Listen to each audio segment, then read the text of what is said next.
Hegde fertility అమ్మ అనే పిలుపుకు శ్రీకారం చుట్టండి. పొందండి ఉచిత మొదటి కన్సల్టేషన్, మొదటి స్కాన్. సంప్రదించండి 8880744744. Welcome to I dream. నేను మీ భవ్య. ఈ మధ్యకాలంలో చాలామందికి హార్ట్ ఇష్యూస్ అనేవి చూస్తున్నాం. ఇది ఏజ్తో సంబంధం లేకుండా వస్తున్నాయి. అయితే దీనికి మంచిగా ఓపెన్ హార్ట్ సర్జరీ కాకుండా ఇంకా అదర్ సోర్సెస్ ఆఫ్ ట్రీట్మెంట్స్ కూడా ఉన్నాయని చెప్పేసి ఇప్పుడు మనకి మెడికవర్ నుంచి professional cardiologist doctor Damodar Reddy sir మన ముందున్నారు. సార్ని అడిగి డీటెయిల్స్ తెలుసుకుందాం. హలో సార్, ఎలా ఉన్నారు?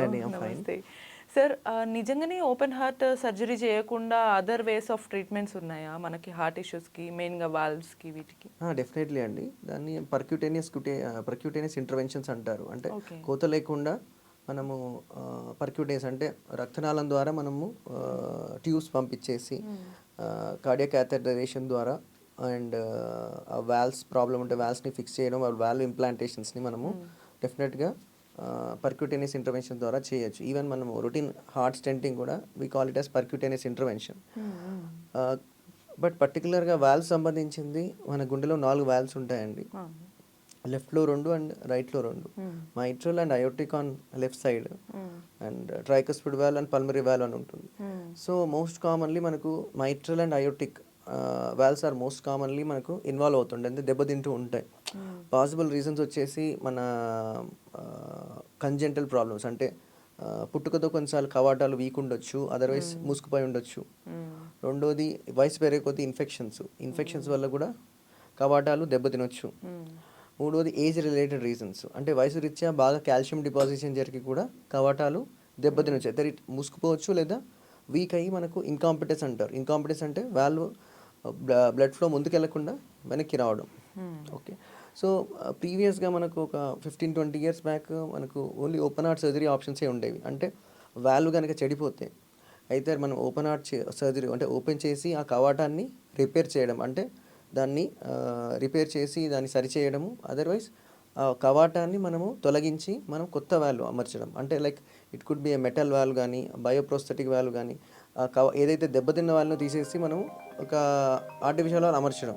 ఓకే, సో ప్రజెంట్లీ కొంతమందికి ఏంటంటే ఓపెన్ హార్ట్ సర్జరీకి they may be not fit, especially వయసు ఎక్కువ ఉన్న వాళ్ళు, ఎస్పెషల్లీ 60 or 70 ఇయర్స్ దాటినప్పుడు కాల్షియం డిపాజిట్ జరిగినప్పుడు అయోటిక్ స్టెనోసిస్ అంటాం. మోస్ట్ కామన్లీ మన వయసు పెరిగినప్పుడు వాల్వ్లో కాల్షియం డిపాజిట్ అవుతుంది. సో వాల్వ్లో కాల్షియం డిపాజిట్ అయిపోతే మూసుకుపోతుంది. దాన్నే కాల్సిఫిక్ అయోటిక్ స్టెనోసిస్ అంటారు. సో ప్రీవియస్గా దీనికి ఓపెన్ హార్ట్ సర్జరీ ప్రిఫర్ చేసేవాళ్ళు and that was option.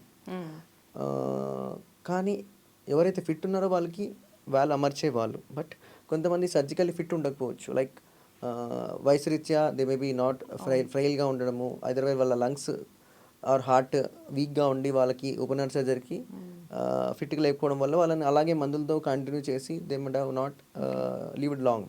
Sir, అంటే ఇక్కడ కొన్నిసార్లు ఫిట్గా అంటే డౌట్ రావచ్చు అందరికి, ఏంటంటే ఇది పర్టికులర్ ఈ ఏజ్ వాళ్ళే చేసుకోవాలి, వీళ్ళకే చేయొచ్చు, వీళ్ళకి చేయడం కుదరదు అనేది ఏమన్నా ఉంటుందా? లైక్ కొన్నిసార్లు ఈ మధ్య హార్ట్ ఇష్యూస్ అనేవి పిల్లలకు కూడా వస్తున్నాయి కదా, సో మరి చిన్న వాళ్ళకి కూడా చేయడానికి స్కోప్ ఉంటుందా ఈ operation? Definitely depending on the age, type of value involve, అంటే ఏ వాల్వ్ ఇన్వాల్వ్ అయింది, దాని యొక్క ఇటియాలజీ, అంటే దేంతో వాల్వ్ దెబ్బతినంది, దాన్ని బట్టి మనము డెసిషన్ మేకింగ్ చేస్తాము.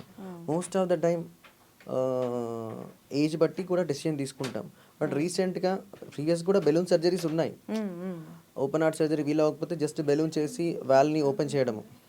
బట్ రీసెంట్గా మనము లాస్ట్ 10 to 15 ఇయర్స్ నుంచి ఈ కొత్త టెక్నాలజీ డెవలప్ అయింది. That is called transcutaneous valve replacement, that is TAVI or TAVR అంటారు. అంటే చిన్న మన ఫీమోరల్ ఆర్టరీ ద్వారా, తొడ ద్వారా మనం పైప్ పంపించేసి ఆ కవాటంని మనము లోపల ఒక ఫ్రెష్ అంటే కొత్త కవాటంను ఆర్టిఫిషియల్గా పెట్టడం. సో ఇది చాలా ఈజీ అనమాట అండ్ పేషెంట్కి చాలా సులువుగా చేయొచ్చు. ఒక 1 hour ప్రొసీజర్ మాత్రమే ఇది. సో ఇది చేసిన తర్వాత మేబీ మనం by evening we can mobilise the patient. అంటే ఈవినింగ్ వరకు మంచిగా నడిపించేసి మేబీ 1.5 డేలో పేషెంట్ని డిశ్చార్జ్ కూడా చేయొచ్చు. అదే మనం కొంచెం ఓపెన్ హార్ట్ సర్జరీలో అయితే it may take at least 1 week to 10 days to be హాస్పిటల్లో ఉండేదానికి. సో కాబట్టి ఈ టీఏవిఆర్ ఆర్ టావిఏ సర్జరీని మనము డెఫినెట్గా మనము ప్రమోట్ చేయాలి. అండ్ పేషెంట్స్ ఎవరైతే ఈ ప్రాబ్లంతో ఇబ్బంది పడుతున్నారో వాళ్ళకి ఒక మంచి సొల్యూషన్ అనమాట. ఓకే. దాంతోపాటు మైట్రల్ వాల్వ్ అని కూడా వచ్చింది ఇప్పుడు. మైట్రల్ వాల్వ్ దెబ్బతిన్నప్పుడు కూడా ప్రీవియస్గా ఓన్లీ మైట్రల్ వాల్వ్ని రీప్లేస్మెంట్ చేసేవాళ్ళు, రిపేర్ చేసేవాళ్ళు.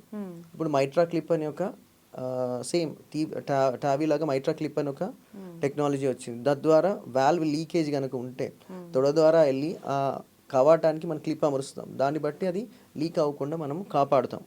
సో తద్వారా పేషెంట్కి ఆయాసం లేకుండా ఏం లేకుండా మనం చేయొచ్చు. అట్లాగే టవర్ లాగానే transcutaneous mitral valve replacement same అదే పద్ధతి ద్వారా కవాటానికి కొత్త వాల్వ్ అమరుస్తాం. సో దీన్ని టీఎంవిఆర్ అంటారు, అంటే transcutaneous mitral valve replacement. So TMVR, mitra clips ఇవన్నీ కొన్ని అడ్వాన్స్డ్ ప్రొసీజర్స్. ఓకే. వీటి చేయడం వల్ల పేషెంట్ ఎవరైతే సిక్గా ఉంటారు అండ్ సర్జరీ వీలు పడదు, అంటే ఓపెన్ హార్ట్ సర్జరీ, మనము కోత లేకుండా వీళ్ళకు ఆప్షన్స్ అంటే ఎలా చేసే ఛాన్సెస్ ఉంటాయి సార్ ఇవి? అండ్ దీనివల్ల ఏమన్నా తర్వాత కూడా ఏమైనా సైడ్ ఎఫెక్ట్స్ కానీ అలా ఏమన్నా ఉంటాయా? జనరల్గా ప్రొసీజర్ సక్సెస్ఫుల్ వెరీ లెస్ కాంప్లికేషన్స్తోనే అవుతుందండి. And most of the time vascular అంటే ఒకవేళ అది లార్జ్ బోర్ అంటే పెద్ద పైప్స్ వాడి చేస్తాం కాబట్టి యాక్సెస్ రిలేటెడ్ ఇష్యూస్ అండ్ ఒకవేళ ఏమైనా ప్రాబ్లం ఉందంటే మనం టేబుల్ పైన తెలిసిపోతాయి. మెయిన్గా bleeding related issues that very very minimal. And ఒక్కోసారి కవాటం చేసేటప్పుడు కొద్దిగా సైజింగ్ ఇష్యూస్ కానీ లీకేజ్ కానీ జరిగే ఛాన్సెస్ ఉంటాయి. బట్ దాన్ని మనము అలవాటు పడిపోయాం ఇప్పుడు. ప్రీవియస్గా ఇనీషియల్ స్టేజెస్లో కొద్దిగా ఇబ్బంది అయ్యేదన్నమాట, అంటే లెర్నింగ్ ఎక్స్పర్టీస్కి. బట్ నౌవేడేస్ మనము ఈవెన్ చిన్న చిన్న సెంటర్స్లో కూడా టీఎంవిఆర్, టీఏవిఆర్స్ మనము చాలా చక్కగా విత్ మంచి ఎక్స్పర్టైజ్తో చేయగలుగుతున్నాం. బికాస్ ప్రీవియస్గా మనకు ఫారిన్లోనే జరిగేవి, ఇప్పుడు ఐ మీన్ లైక్ యూఎస్, యూకేలో. ఇండియాలో ఇప్పుడు all the cardiologists like are very eager to learn the procedure and everybody are well trained now.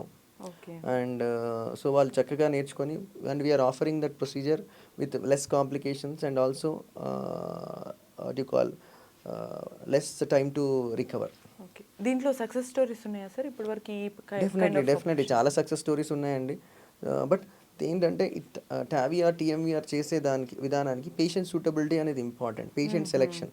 Okay. So మనము అప్రాప్రియేట్ పేషెంట్కి వాటికి సూటబుల్ ఉన్నాడాలా ఈ ప్రొసీజర్ని కరెక్ట్గా సెలెక్ట్ చేసుకోగలిగితే మనకు success rate almost we reach 100%.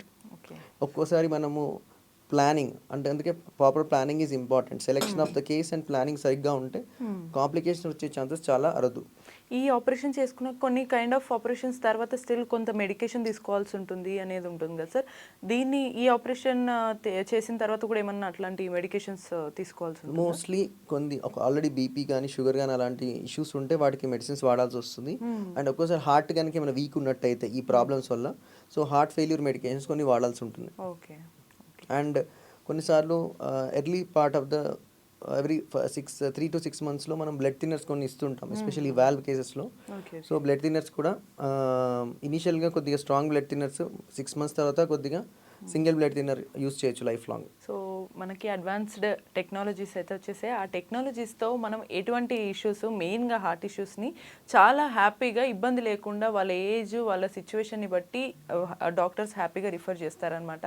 So ఇటువంటి మరిన్ని ఇంట్రెస్టింగ్ టాపిక్స్ కోసం కీప్ వాచింగ్ ఐ డ్రీమ్.